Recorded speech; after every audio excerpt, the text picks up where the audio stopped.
Alright guys, so what I've got here is a carburetor. Now I wanted to talk to you guys a little bit about carburetors and talk about carb theory for a second. But a carburetor is a quintessential symbol of early engine making and now small engines. Okay, anytime you deal with a small engine, more than likely you're going to deal with a carburetor. Okay, now I'm going to talk a little bit later on about troubleshooting, but you know, there's two main culprits, two main causes of engine malfunctions in small engines. One of them is a bad spark plug. Okay, meaning that the spark plug is not generating spark. Now I already told you one way to alleviate that, or to correct it, is to use a spark plug gauge to make sure that the gap is set correctly on that spark plug. Now, spark plugs have specific gap ratings, and it should be set to that rating. And if it is not, then you need to fix it. But then also, spark plugs are relatively cheap, and they can go bad, and they're inexpensive to replace. So always check your spark plug. Make sure your spark plug actually is sparking. There are pretty cheap, excuse me, well, that landed in a box. There are pretty cheap spark plug testers that you can buy, and there's some other methods to see if you've got spark or not, but that's just one thing. And then next we've got the other big culprit of small engine problems, and that's going to be a carburetor. Now, like I told you in the last video, a carburetor's role is to take fuel and air, mix them together, and send them into the engine. Okay, send them into the cylinder to be compressed and ignited.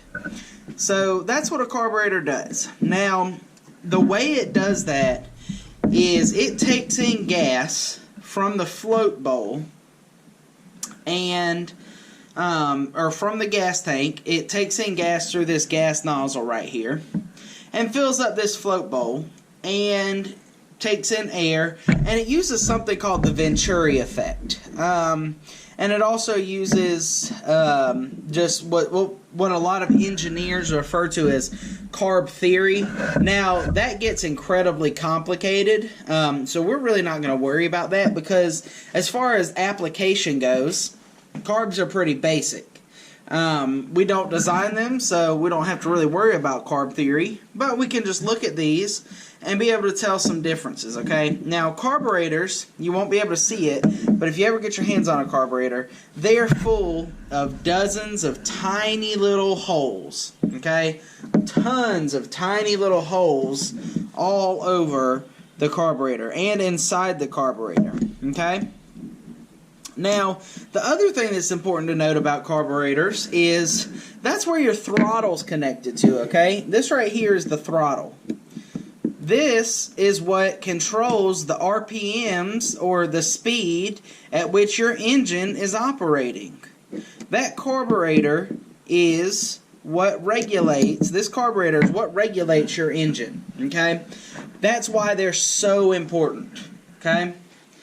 They've got the throttle attached to them. They also have the choke attached to them. So basically what it does is, and I'm going to take a, most float bowls are a 1/2 inch, so I'm going to take a 1/2 inch combination screw. I'm going to, or wrench, excuse me. I'm going to undo this screw right here. And what that's going to do is that's going to let me see inside this float bowl. Okay. Now this screw right here comes out and releases the float bowl. Okay. Now the float bowl has a gasket around it. Okay, that gasket right there is very important.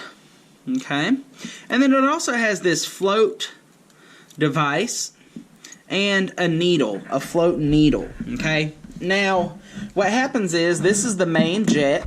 This is a main jet inside of the carburetor, and that main jet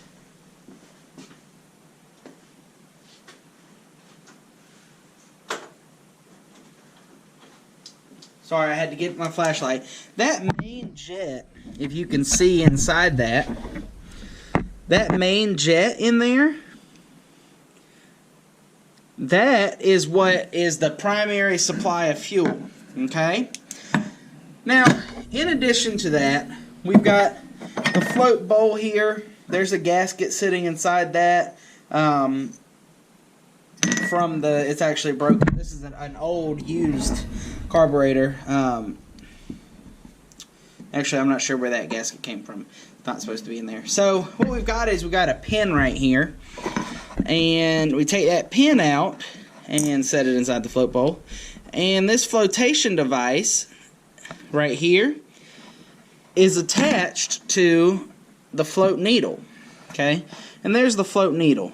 Now, what happens is fuel comes in from right here, and using that Venturi effect and the carburetor theory, it gets pushed down from the main jet, or from this hole right here, excuse me, and it gets pushed down into the bowl.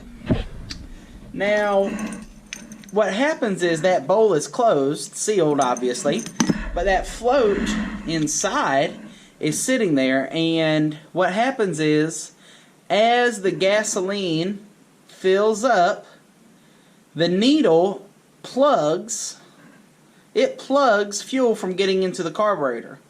As soon as that needle plugs the fuel from getting into the rest of the carburetor sucks in air and sends it into the engine. And then likewise, it does that process again, and then as it loses fuel, it opens back up, and the process, it gets sucked up from the main jet, okay? And then as it loses fuel, it opens that needle back up and goes up and down and follows that process. So the float bowl is very important in fuel supply.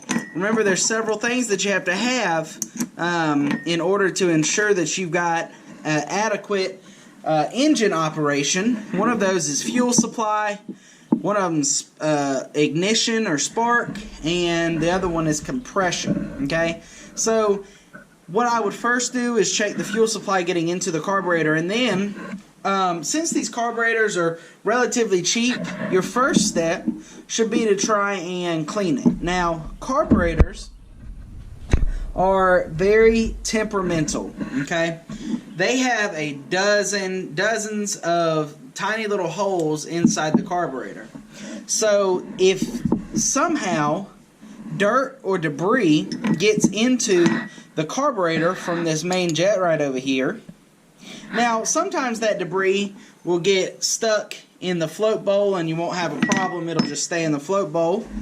However, if it gets into one of those tiny little holes inside there, that can clog the carburetor.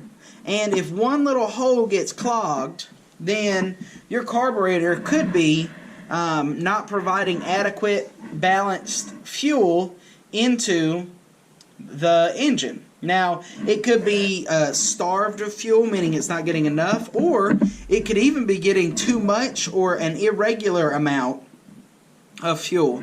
And engines are very temperamental, so that can cause problems when you're thinking about your fuel and air supply into the engine. So that's why fuel filters are really important. Fuel filters typically are attached to your fuel lines. This is what they look like. Fuel filters are typically, this is a cheap one, the see-through one. And they're typically attached to your fuel tank and between your fuel tank and your carburetor to make sure that dirt gets stopped by the filter and doesn't get into the carburetor. Now, another thing, so say you have a problem with your carburetor. Okay? Your first step is going to be to just take it apart. Okay? Now, typically, when you take it apart,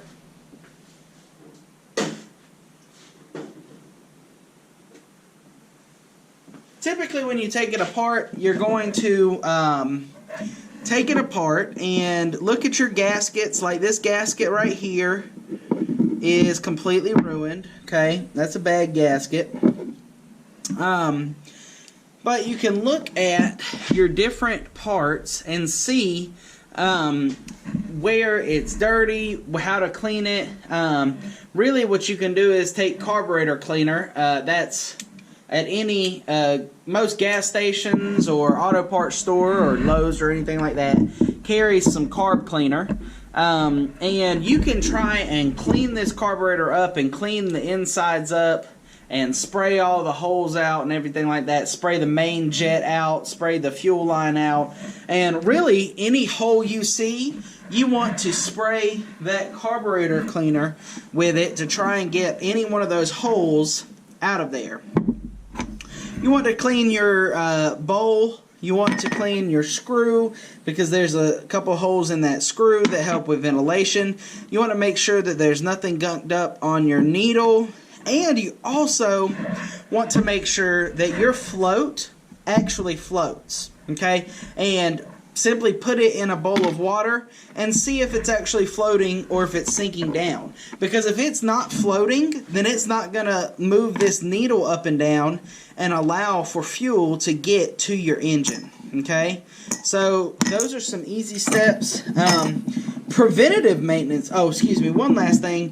If you buy a carb rebuild kit, carb rebuild kits are very common. And it's going to give you 2 new gaskets, three gaskets, 1 for the float bowl and 2 for the intake and the outtake, and then it's probably going to give you a whole new float bowl assembly and all that, which is really important. So you can rebuild a carburetor, or you can simply replace the carburetor. All right. Now, I always try and clean/rebuild a carburetor before I replace it. I at least take it apart and look at its condition. Okay? If the condition is fair, then I'm not going to worry about it.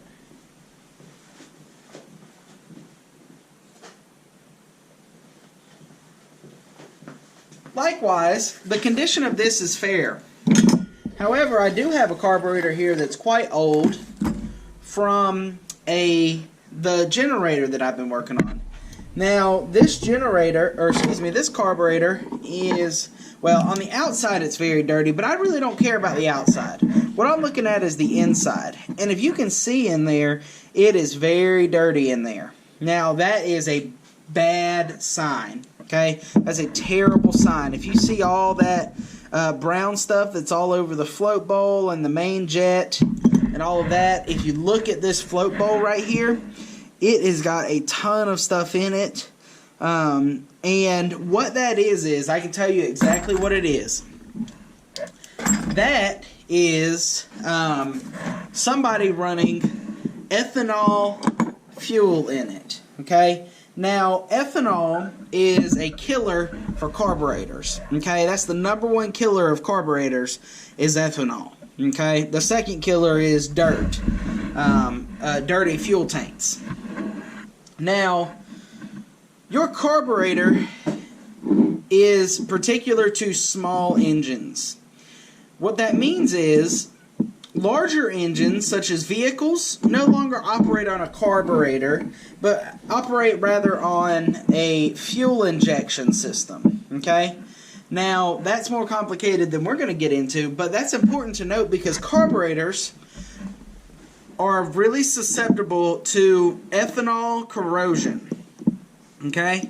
And what that ethanol does is, ethanol, we learned about it a little bit, but ethanol is a corn or plant-based fuel additive. It pretty much waters down the fuel but still makes it able to fire. So your normal octane rating at the gas station, the 83, 85, 93, or whatever those numbers are, I can't remember off the top of my head, those have ethanol in them. For small engines, you should always run non-ethanol fuel. The reason is because of this bad boy right here, because of this carburetor. That gunk all inside there is from where somebody took the carburetor, had ethanol fuel, and let that ethanol sit inside the carburetor for a few months. Okay? Now, if it sits for 1 month, that's not bad. Even 2, it could survive. But after that, it's going to start really hurting the life of that carburetor. Okay? So always run non-ethanol fuel. And you can find it at different places. Percy Flowers has it. Big Boys in Kenley has it. Several places on 42 have it. You can always find non-ethanol fuel. Okay? Always in your small engine, lawnmower, generators, leaf blowers, weed eaters, snow blowers. Nobody here has a snow blower, but anything like that, four-wheelers, always run non-ethanol fuel in them. Okay? That's going to prolong the life of your carburetor. Now, after you've tried to rebuild this carburetor, you've cleaned it all out, there's other options for you. One option is, I had a carburetor cleaned at one of my buddy's shops. He has an ultrasonic parts cleaner, and he dropped the carburetor into the parts cleaner, and essentially sonic waves, sound waves were sent through it and broke up a bunch of the gunk inside a carburetor. That's one way that you can do it. Most people don't have a parts cleaner like that, except for if you personally know a mechanic. I would not go out and buy one. They're very expensive. The quality ones are very expensive. But that is another option if you have that accessible to you. I had it. A friend of mine dropped a carburetor in for me for a lawnmower, and it did the trick. It cleaned up whatever hole was clogging the carburetor, and I was able to get that engine back up and running. So there's that. So rebuilding and cleaning these things out is a possibility. However, you have to know the small engine's work, okay? You have to know how much it's worth to continue to do the cleaning constantly, or if it's worth just replacing it, okay? Several carburetors, like I'm going to show you right here. This right here is a very small carburetor, okay? Now, this carburetor is made out of metal, but I'd estimate that a replacement of that carburetor right there from my leaf blower, probably about 20 bucks, okay? Shipping and handling, maybe 40, but I can get a carburetor that matches this engine for 40 bucks, okay, at the most. And the weed eater that I have over here, you're not going to be able to see it, but this weed eater right here has a plastic carburetor, black plastic carburetor about that big, okay? Those kinds of carburetors on engines like that are not designed to last forever, okay? They're designed to last a certain amount of rated hours. Remember, we measure our engine in hours. They're designed to last a certain amount of hours, and then after that, they're pretty much done. And they're made to be replaced. So keep in mind, if you are having problems with an engine and it's just not running quite right, and you've cleaned the carburetor and cleaned the carburetor, you have to measure how much time it's worth. Okay, certain carburetors are not worth the time. That weed eater or this leaf blower, when the carburetor goes, I'm just going to replace it. I'm going to buy a cheap one and replace it and get 50 or 100 more hours out of it. To me, that's worth it. I'm not going to try and do anything else with it. They're designed to do that. Okay, that's what makes certain smaller engines like this a cheaper opportunity. Okay, so that's the basics of carburetors. Keep in mind, too, you got your throttle assembly here. Oh, I forgot to mention, a lot of carburetors operate on springs. Okay, we've got this carburetor right here. Especially Briggs & Stratton carburetors operate on springs. Okay, so a lot of the rebuild kits will come with springs, and you have to reassemble those springs correctly. So please keep that in mind. Another thing that you also should note is carburetors also typically have an idle screw or an adjuster screw. Okay, and it can have multiple. Chainsaws have two screws inside of them. This leaf blower has one screw. This carburetor right here has an adjuster screw right here. Okay, and essentially that adjusts the kind of the resting heartbeat in humans. That kind of adjusts the idle RPM of the carburetor of the engine. Remember, the carburetor is the heartbeat of the engine. That's what makes it tick. So they are very temperamental. They're kind of annoying, to be honest with you, but they're also a pretty simple fix. Okay, if a small engine mechanic, he's going to run into the amount of times he's going to run into a carburetor problem is going to vastly outweigh. I'd say 8 times out of 10, the problem with a small engine is probably the carburetor. And that's something to be grateful for, because carburetor issues are easy to fix. But just keep that in mind. So that's carbs for you. I could go into a lot greater detail, but I just wanted to give you an idea of what they do, how they work, and how you should go about fixing them, okay? So let's just recap real quick. A carburetor makes the fuel and air together. If you're having problems with a carburetor, you need to check the gaskets, you need to check the holes, you need to make sure that all the gaskets are not dry rotted, that they're good. You need to make sure that your float is actually floating. And then you can try and clean it out and replace those gaskets, get a rebuild kit. Rebuild kits are relatively inexpensive. The other thing, if you order, every carburetor has part numbers stamped on it, okay? This carburetor has several part numbers stamped on it, okay? It's got 799154, 11720910, Briggs, okay? Those part numbers are very important, okay? I've heard people say just put another carburetor on it. Just buy a carburetor, put it on it, or get one from an old engine, okay? Let me tell you, I'm here to tell you right now, that is not a guarantee, okay? Replace the carburetor with the same carburetor. I had a carburetor issue with my dad's pressure washer, and I had to, he had run non-ethanol fuel. The carburetor, it was just shot, so I had to replace it. I ordered a replacement from Jack's Small Engines, and I was one number off. I looked at one number wrong on the carburetor. That's actually what this carburetor is. I looked at one number wrong and ordered the wrong carburetor. I realized it when I got it in, but I looked at the carburetors, and guys, I'm telling you, they were identical. I mean, every centimeter was exact on these carburetors. So I said, well, let's roll with it.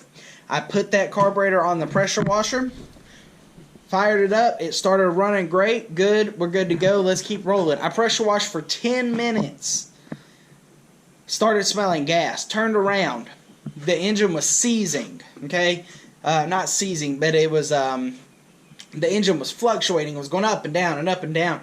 Looked at the carburetor, there was gas pouring out of the carburetor from all different corners. And I was like, you have got to be kidding me. That carburetor was not rated for my pressure washer's engine. And likewise, it did not run the engine correctly. So please replace the carburetors. Now, you might get lucky and replace a carburetor on a lawnmower with a lawnmower that's broken down in the backyard. And it might actually work.